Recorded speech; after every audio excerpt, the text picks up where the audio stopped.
folks. This is Pastor Mike Hoggard, pastor of Bethel Church in Festus, Missouri, and head of prophetic research ministry with another Watchman video broadcast. You have been emailing me this week, and I have been watching this thing since August. The story, the worldwide story. Everybody's eyes were on their, as you say in the UK, on their tellies, watching this thing with the Chilean miners. Several of you have sent, a lot of you have sent me emails on this, and we are going to deal with this on the Watchman video broadcast. We've got a few things I want to get to beforehand, but be sure that you watch this thing so that you can understand what really is going on. The first thing, several of you sent me this article. This is from WorldNet Daily. State snatches baby when dad accused of being an oath keeper. A 16-year-old newborn was snatched from her parents by authorities in Concord, New Hampshire, after social service workers alleged the father is a member of Oath Keepers. The organization collects affirmations from soldiers and peace officers that they would refuse orders that violate the U.S. Constitution in light of what they perceive as the advance of socialism in the United States. The father, Jonathan Irish, told WorldNet Daily that the affidavit signed by Child Protective Service worker Dana Bickford seeking government custody of newborn Cheyenne said the agency, quote, became aware and confirmed that Mr. Irish associated with a militia known as the Oath Keepers. Irish, in an interview with WorldNet Daily, said officers and other social services workers ordered him to stand with his hands behind his back, frisked him, and then took his daughter from him and his fiancée at Concord Hospital, where the baby had been born. Now, I saw this thing, and I want to say this. I don't know this man. I don't know if there were other mitigating circumstances that led Child Protection Services to take this baby away from them. I don't know. I mean, I don't know this guy. But I will tell you, if Child Protective Services took this man's baby on the majority basis of him being a member of Oath Keepers, we are in trouble in this country. Now, let me just kind of comment on this a little bit. Number one, the baby has been returned to his mother and father, and we thank God for that.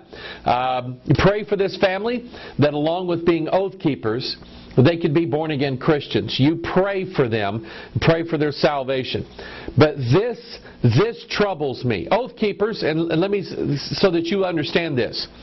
A group of soldiers, police officers, peacekeepers, who decided that they were going to keep the oath that they swore. They swore that they would protect and defend, just like the President, not the United States, but the Constitution of the United States. These are soldiers and police officers that said, we're not accepting any other orders that contradict the Constitution of the United States. I thought that all soldiers and police officers automatically, by virtue of the oath they took, I thought they were automatically saying that they were going to keep the What do we want?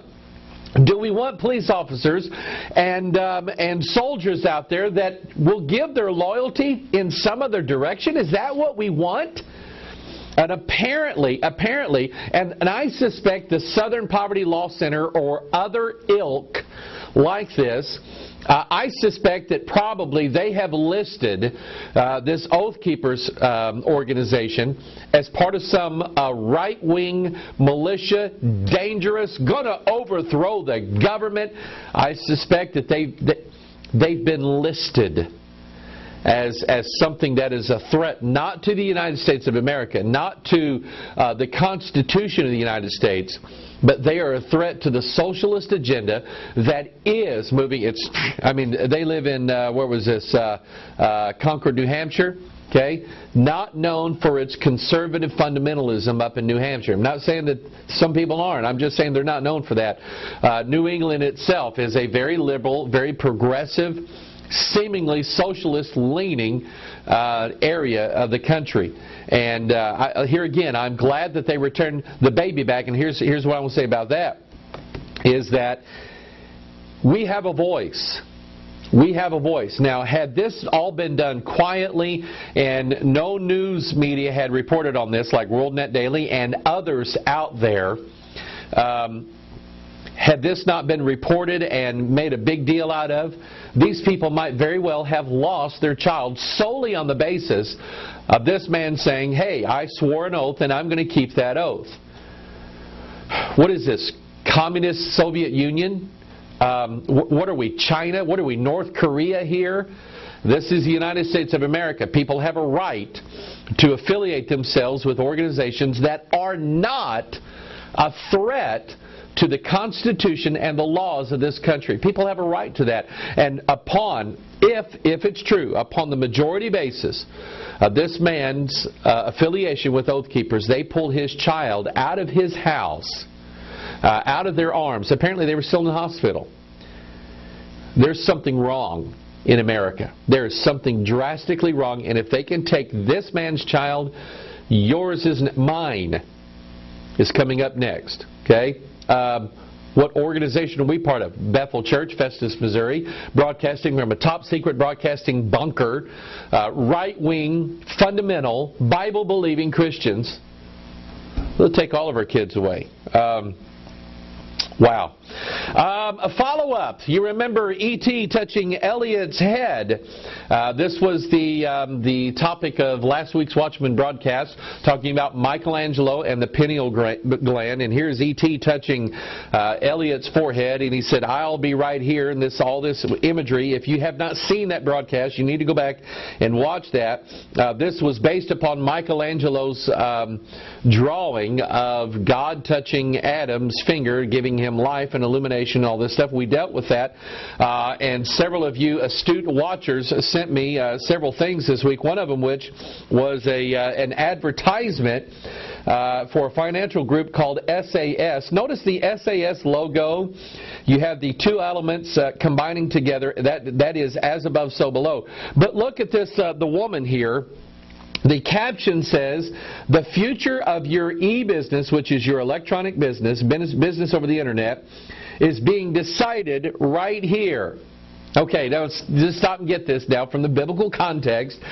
Here we have a mark on her forehead, writing on her forehead, where the pineal gland is, and it has to do with commerce, buying and selling, so that no man might buy or sell, save he had the mark or the name of the beast or the number of his name on their right hand, or in their right hand, or in their forehead. And then here we have a watcher in I think it's Hong Kong. Here's the image here of God touching Adam's finger, giving him illumination, his arm wrapped around his red-headed naked girlfriend Shekinah. Sons of God, daughters of men. Here is it was apparently an outside billboard on a building in Hong Kong. Notice the imagery here, the same finger point touch, and we have this floating male coming down from the sky angel, and a woman clothed in scarlet.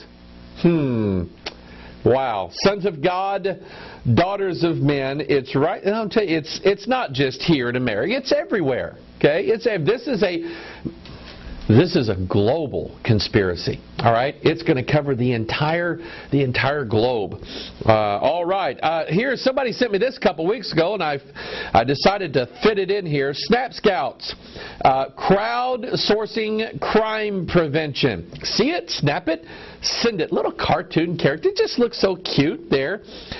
Basically, this is a little program that you can get on your, I think it's Google Android phone or an iPhone, and for kids walking around with cell phones. Let me get my cell phone here. Kids walking around with cell phones, sending funny jokes to their other kids and stuff like that. And the program here, the software program and the program itself is designed so that if a child sees something that it doesn't look right to them, they can take a picture of it or a video, and they can turn that in to the proper authorities. They're turning kids in your house into little spies. Okay? Spy kids.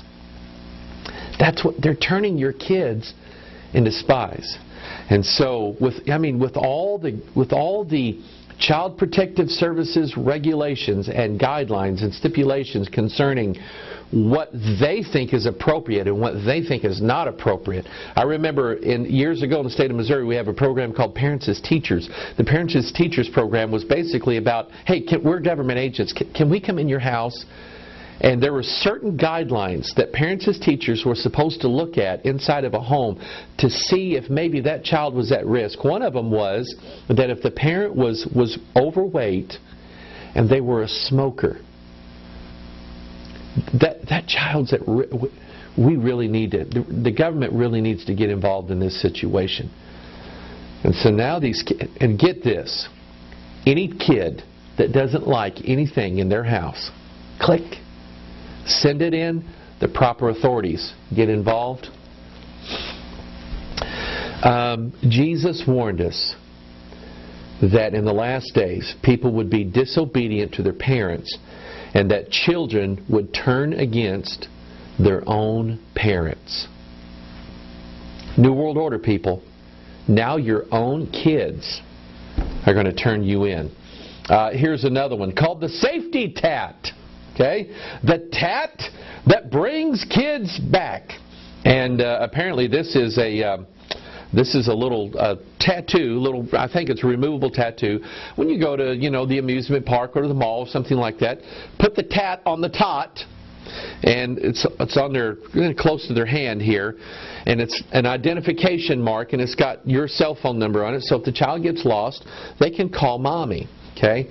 Boy, it sounds like a good idea. It's just, and we covered this here a few weeks ago in the Watchman broadcast concerning the environment that we live in now, where everything has to be marked and identified. That is coming right to us right out of Bible prophecy, where everything has to be marked and identified. Here's a story concerning that. Here's another school that's going to start tracking kids with RFID technology. Tracking devices used in school badges. 2 districts are first in the area to use ID tags that raise privacy, safety concerns. Radio frequency identification, the same technology used to monitor cattle, is tracking students in the Spring and Santa Fe school districts.